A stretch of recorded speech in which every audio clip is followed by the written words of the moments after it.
네, YTN 라디오 김영세 더 인터뷰 1부 이슈 더 인터뷰 진행을 하겠습니다. 오늘 초대 손님 국민의힘 김재원 최고위원입니다. 현안에 대해서 집중적으로 물어보겠습니다. 스튜디오에 나와 계십니다. 어서 오십시오. 안녕하세요. 안녕하세요. 오랜만입니다. 반갑습니다. 네, 스튜디오에 직접 나와주셔가지고요. 예, 여러 가지 정치 이슈를 좀 물어보겠습니다. 민주당이 추진했던 재판중지법 하루 만에 전면 백지화했습니다. 어떤 이유 때문이라고 보세요? 저는 이 상황이 조금 복잡한 상황이라고 보는데요. 근본적으로 재판을 중단하고 적어도 대통령 퇴임 때까지뿐만 아니라 대통령 퇴임되더라도 퇴임 후에라도 예. 지금 한 4년 6, 7개월 후에 이재명 대통령이 대통령직을 그만두더라도 영원히 재판이 중단되도록 하는 그 이해관계 내지 요구는 이재명 대통령 본인이 제일 강하겠죠. 예. 당연히 그렇지 않겠습니까? 그래서 나는 재판을 받지 않아야 된다. 그래서 교도소에 가지 않아야 된다. 이 요구가 이재명 대통령이 제일 강할 텐데 지금 대통령 입장에서는 99%는 여건이 이미 되어 있어요. 법원이 스스로 재판을 하지 않으니까. 근데 이제 더 나가서 뭐 여러 가지 예컨대 앞으로도 재판을 받지 않도록 아예 배임죄를 없앤다든지 또는 공소 취소를 한다든지 뭐 여러 가지 조치를 했으면 할 텐데 이게 그렇더라도 대통령 본인은 좋은 사람으로 남아있고 이런 일에 전혀 신경을 쓰지 않는 국정의 최고 책임자가 되고 싶고 모든 악역 나쁜 역할은 정청래 대표나 당에서 해줘야 되는데 이걸 너무 드러나게 국민들이 봤을 때 이재명 대통령이 뒤에서 배후 조정하고 있구나 이런 게 막 드러날 정도로 하면 자기가 좋은 사람이 못 되잖아요. 그리고 너무 나쁜 사람이 오버해서 막 이런 일을 벌이니까 대통령한테도 피해가 간다 이렇게 생각한 것 같아요. 그래서 당에서 이런 일을 하더라도 대통령에게 조금이라도 피해가 가지 않게 또는 대통령 이미지 손상이 되지 않게 좀 해라. 그런데 왜 너무 이렇게 드러나게 하느냐라는 그런 취지 같아요. 그러니까 이거는 사실 목표는 동일한데 정청래 대표가 좀 너무 극단적으로 모든 일을 해결을 하고 무슨 뭐 정광석화같이 해치우겠다 이러니까 부작용이 대통령에 미치고 그것을 싫어한 거죠. 정청래 대표가 굉장히 억울할 겁니다. 자기는 이 일을 악역을 담당하고 있는데 내 진심도 몰라주고 이런다 하겠지만 대통령 입장에서는 정청래 대표가 미운 거죠. 당정 간의 물밑에서 이야기할 수 있는 사안인데 강훈식 비서실장이 직접 나서서 이야기를 했기 때문에 여러 가지 해석이 나오는 겁니다. 강훈식 비서실장이 대통령을 정쟁에 끌어들이지 마라라고 했잖아요. 대통령이 이 일에 거론되지 않도록 당신들이 아주 주도 면밀하게 처리해야 되지 왜 대통령이 직접 배후에서 조정하고 있거나 또는 대통령이 직접 이 일을 진행하고 있는 것처럼 보이게 하느냐. 뭐 그런 이야기죠. 그럼 대통령이 누구를 향해서 한 말이라고 보세요?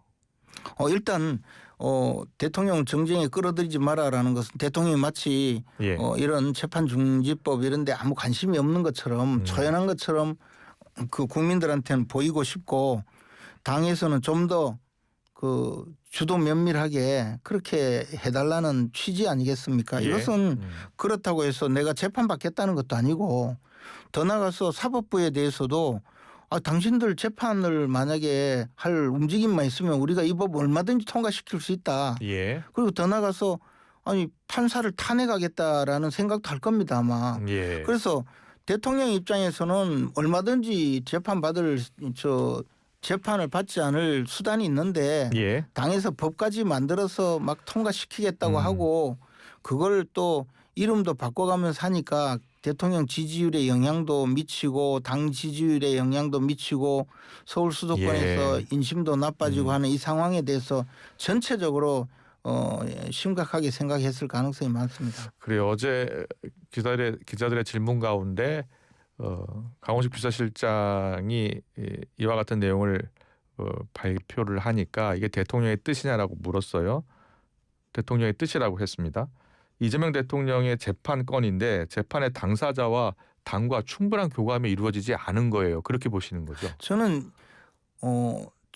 그 박수현 수석 대변인이 그 한 언론 인터뷰에서 정청래 대표하고 대통령이 수시로 예. 텔레그램을 통해서 대화를 하고 있다. 수시로 모든 걸 상의하고 있다. 그렇게 이야기한 적이 있거든요. 예. 저는 이게 사실이라고 봅니다. 정청래 대표는 누구보다도 이재명 대통령이 재판을 받지 않고 교도소에 가고 싶지 않다는 마음을 강하게 갖고 있다는 것을 아마 제일 잘 알지 않을까.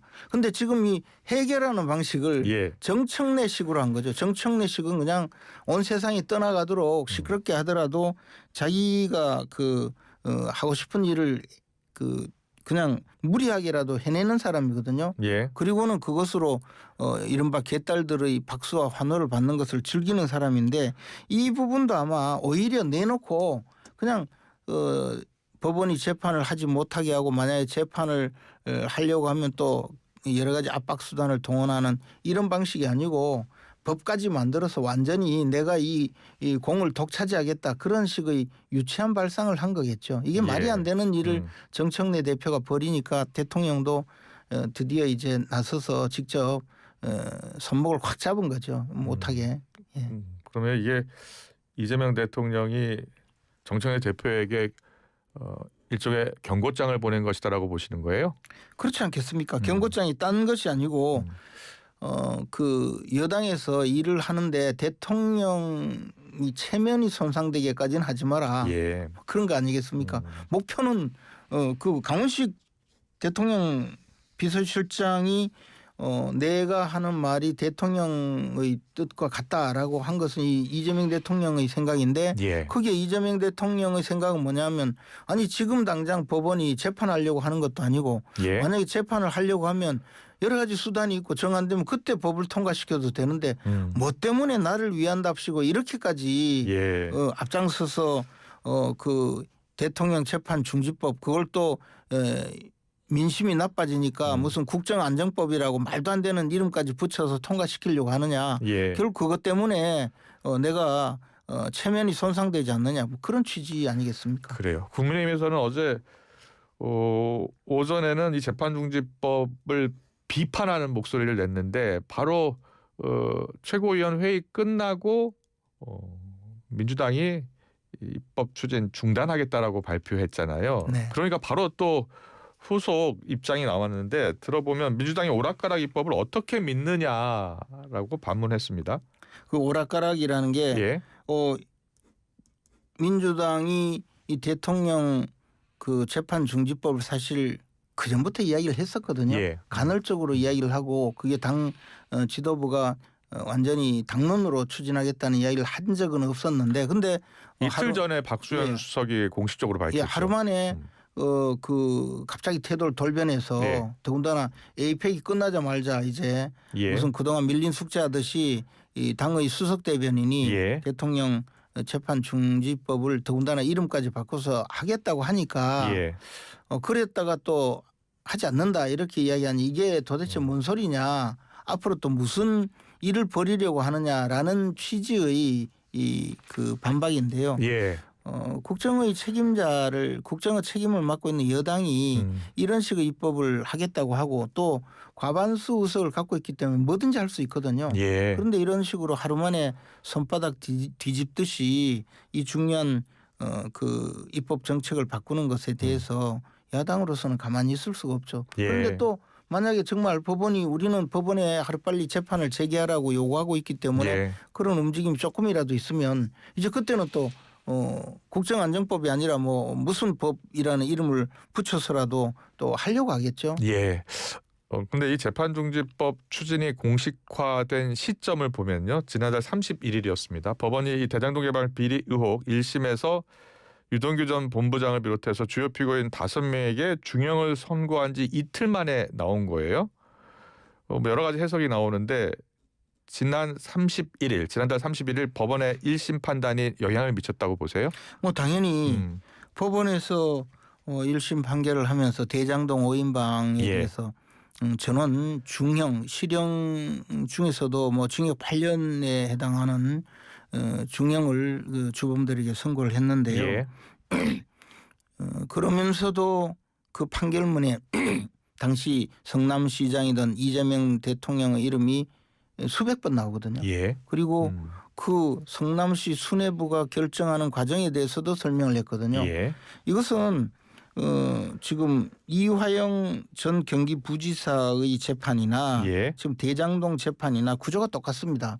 결론은 이 가장 그 상위에 있는 우두머리는 결국 이재명 대통령이라는 것을 판결문을 읽어보면 알 수가 있어요. 그러면 재판을 하게 되면 중형을 선고받는다는 것이 드러나 있기 때문에 법원이 이런 판결을 선고하고 나서 만약에 대장동 사건 재판을 제기하면 어떻게 되느냐 뭐 그런 판단이 있었을 것이고 그에 대해서 과잉충성하는 무리들이 법으로 완벽하게 해결을 하면 대통령이 뭐 좋아하지 않을까 뭐 그런 생각도 했을 거고 또 대통령의 뜻은 재판을 받지 않겠다는 것이 명백하지 않습니까? 이번에도 보면 예. 재판을 받지 않을 수단이 충분한데 당신들이 왜 이렇게 이런 법까지 만드느냐 그런 취지거든요. 예. 그래서 그 재판을 받지 않으려는 의지는 명백하니 뭐 그 정청래 대표 수준에서 생각해 보면 우리가 할 수 있는 것이 입법이니까 법으로 완전히 못을 박아 놓으면 대통령이 기뻐할 것이다. 뭐 그런 생각을 했을 수도 있겠죠. 예. 그러니까 그 대장동 재판에서 시작되어서 이런 대통령 재판 중단법을 시작한 것 아닌가. 그것은 뭐 넉넉히 추론할 수 있다고 봅니다. 1심 판단은 여러 가지 해석이 나와요. 네. 이재명 대통령과의 직접적인 연관성은 판단하지 않았거든요. 직접적인 연관성까지 판단하면 재판을 하지 않는 판사들이 전부 직무유기죄로 처벌을 받아야 되겠죠. 예. 그리고 직접적인 연관이 있는지 부분에 대해서는 피고인 진술을 통해서 확인을 해야 되는 것이기 때문에 예. 판결문에 작성할 수는 없다고 봅니다. 그렇기 때문에 판결문에 작성하지 않았는데요. 뭐 어쨌든 그 판결문을 읽어보는 법률 전문가들은 전부 주범은 여기 그 성남시 수뇌부라고 적어놓은 예. 이곳을 그 바로 주범으로 판단하고 있구나라는 사실을 알 수 있습니다. 예. 그 재판중지법은 일단 추진하지 않기로 했습니다만 다른 사법행정 정상화 TF는 공식적으로 출범을 했습니다. 민주당 같은 경우에는 특히 법원행정처도 폐지를 추진하겠다는 거예요. 어떻게 보고 계세요? 이 법원행정처는 저는 뭐 폐지해야 된다, 폐지하지 말아야 된다 이 찬반 논란을 벌이려는 것이 아니고요. 예. 우리 헌법상 사법권은 법원에 속한다라고 되어 있어요. 예. 당연히 입법, 사법, 행정 3권 분립 체제이고 이 사법권은 법원에 속한다고 되어 있고 그러면 법원을 이렇게 독립해서 사법권을 완전히 독립시켜주는 이유는 예. 권력자의 요구에 의해서 재판 결과가 달라지지 않도록 공정한 재판을 하라는 것이거든요. 예. 그래서 이 사법권 독립은 결국 재판이 독립되어야 된다는 것이고 재판이 독립되도록 하기 위해서는 법관의 인사 또 자격 이런 것을 전부 사법부에 맡기라는 겁니다. 예. 그렇지 않고 사법권 독립을 말로는 이야기하면서 무슨 공산국가처럼 판사 인사를 대통령이 한다든지 판사 보직을 대통령이 마음대로 바꾸는다든지 또는 심지어 재판부에 배당된 사건을 권력자가 바꿀 수 있다면 재판을 마음대로 할 수 없지 않겠습니까? 그래서 이런 사법행정을 사법부에 맡겨놓기 위해서 법원행정처를 만들어서 그것도 사법부가 독자적으로 행사하도록 한 것이거든요. 그러면 법원행정처에서 판사들의 보직이나 인사나 법원의 예산을 담당하고 있는데 이것을 폐지하면 그 일을 누가 하느냐? 그럼 대통령실에서 할 건가요? 예. 어디서 하느냐는 거죠. 외부위원회를 조직한다는 거 아닙니까? 그럼 그 외부위원회는 사법부가 아니잖아요. 예. 헌법에 반하는 이야기죠. 헌법에는 사법부의 독립을 사법권의 독립을 명백히 규정하고 있고 예. 법관의 자격과 지위 등을 법률로 정한다고 되어 있어요. 예. 그래서 이 법률로 정한 상황에 대해서 그것을 법을 바꿔서 사법권 독립을 제도적으로 완전히 없애버리겠다는 취지인데 예. 이게 우리나라가 아무리 일당 독재 국가로 지금 가고 있다 하더라도 이런 발상을 하는 것은 굉장히 잘못된 것이죠. 예. 국민의힘 이슈로 넘어가겠습니다. 특검이 추경호 전 원내대표에 대해 구속영장을 청구했습니다. 비상계엄 후에 추 전 원내대표가 국회 당사 이렇게 세 차례 변경을 해서 의원들의 계엄 해제 표결 참여를 방해했다는 겁니다. 어떻게 생각하세요? 일단 그때 당시 추경호 원내대표가 의총 장소를 변경한 데 대해서는 충분히 그동안 설명을 했습니다. 그리고 과연 추경호 원내대표가 이른바 내란 주요 임무 종사자에 해당되는지 아닌지에 대해서 앞으로 법원의 판단을 받아야 되겠죠. 저는 이 상황에 대해서 추경호 원내대표가 충분히 설명했듯이 계엄 선포 사실 자체를 몰랐다. 그리고 당시에 국무총리와 통화한 내용은 도대체 상황이 어떻게 된 거냐라고 물어보기 위해서였다. 뭐 이렇게 설명을 했었는데요. 그에 대해서 무슨 총든 군인도 아니고 또는 그 의사결정 과정의 중심에 있었던 사람도 아닌데 내란 주요 임무 종사자라고 이 책임을 뒤집어 씌우고 구속영장까지 청구한 것은 아마 추경호 원내대표 한 사람은 문제가 아니고 이것을 통해서 당시 당 지도부가 전부 윤석열 대통령의 계엄 선포에 동조하고 계엄 해제를 못하게 하는데 함께 노력했고 그러니 국민의힘이라는 정당도 내란 동조당이다라는 책임을 뒤집어 씌우고 결과적으로 헌법재판소에 위헌정당으로 해산을 제소해서 해산시키려는 이 거대한 음모를 지금 특검이 역할 분담을 해서 착착 진행하고 있다고 봅니다. 그래서 설사 제가 봐서 영장이 발부될 가능성은 아마 거의 없을 거라고 생각하는데요. 그렇게 되더라도 국민들한테는 이것은 뭐 법원에서 판단을 잘못한 것이다 이런 식으로 지금 굉장히 그 법원을 공격하고 있기 때문에 그런 식으로 책임은 뒤집어 씌우면서 역시 국민의힘을 내란 동조당이라는 그런 이미지도 더 씌우고 또 내란 동조당이기 때문에 위헌정당이다 이렇게 빌미를 잡아서 해산시키려는 그런 과정 중에 하나라고 봅니다. 이것은 국민 여러분들께서 좀 이 상황을 심각하게 받아들이고 이 정권이 얼마나 악랄한 정권인지를 함께 봐주셨으면 하는 바람입니다. 국민의힘은 이번 영장 청구와 관련해서 대통령실 시정연설 불참도 검토한다고 하던데 어떻게 결정이 됐습니까? 아직까지 뭐 구체적으로 그 확정된 사실은 없지만 우리 당이 할 수 있는 최대한의 투쟁을 해야 될 것이라고 생각을 합니다. 이것이 에이펙 정상회담이 끝나자마자 이제 여세를 몰아서 연말 넘어가면 국민의힘을 해산시키는 그런 거대한 작업 중에 하나라고 보기 때문에 저희들은 이것이 민주주의에 대한 파괴다. 그리고 일당 독재 음모다 이렇게 규정하고 있습니다. 어제 윤 전 대통령 내란 우두머리 혐의 공판에서요. 곽종근 전 사령관이 이렇게 증언했습니다. 한동훈 잡아와라 총 쏴 죽일 것이다 라는 취지로 윤 전 대통령이 이야기를 했다는 겁니다. 작년 10월쯤 모임에서 저녁 때 이런 이야기를 했다는 주장입니다. 물론 윤 전 대통령 지금 부인하고 있고요. 어떻게 생각하세요? 하여튼 뭐 저는 그 모임에 있지도 않았지만 저희도 그 당시 한동훈 당대표와 그 지도부 그 만찬이 한 2번 정도 있었습니다. 그 과정이 조금 외부로 공개되기도 했었는데요. 한동훈 전 대표가 물론 있는 자리에서였지만 그런 강한 불만을 표시하거나 한 적이 없어서 그런 분위기 자체 저는 잘 모르고 그리고 저는 곽종근 그 사령관이 이런 그 증언을 했는데 수사 과정에서는 전혀 이런 이야기를 하지 않았다고 하거든요. 근데 통상적으로 인간의 기억은 이건 이제 대법원 판례인데요.